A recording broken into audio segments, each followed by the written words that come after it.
अस्सलाम वालेकुम। आप सबको जैसे आपको बताया कि 5वीं विक्ट्री आज हमने की है और सेमीफाइनल में गए हैं और सेमीफाइनल 11 को है और आप सबकी सपोर्ट बहुत ज़रूरी है।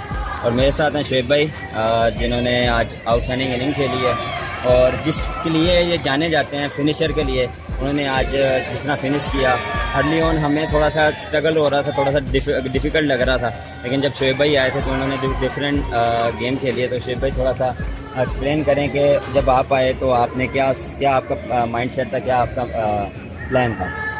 माइंडसेट यही था कि यार थोड़े से बॉल्स लिए जाएं, असेस की जाए चीज़ें, लेकिन अच्छी चीज़ ये थी कि आप ऑलरेडी सेट वहाँ खड़े थे तो थोड़ा सा वो मिला, फीडबैक मिली कि इस तरह का पिच है तो इस तरफ शॉटें खेले। तो ये बड़ा इंपॉर्टेंट चीज़ होती है कि जो आपका पार्टनर है वो आपके साथ जो है कम्युनिकेट करे और आपको बताए। कोशिश यही थी और जो देखा भी है टूर्नामेंट में कि लास्ट के 3-4 ओवर्स में काफ़ी रन्स बन रहे हैं, तो यही कोशिश थी। मेरा एक और सवाल है कि आप यंगस्टर को क्या मैसेज देना चाहेंगे कि ऐसी सिचुएशन में आपको क्या सोचना चाहिए कि आपको सिर्फ बड़ी शॉट पे रहना चाहिए या आप थोड़ा सा बॉल ले लें या क्रिकेटिंग शॉट खेल लें, तो उस पर आप क्या मैसेज देना चाहेंगे? देखिए, सबसे पहले तो असेस करें कंडीशंस कैसी हैं, टीम को क्या रिक्वायरमेंट वहाँ पे चाहिए।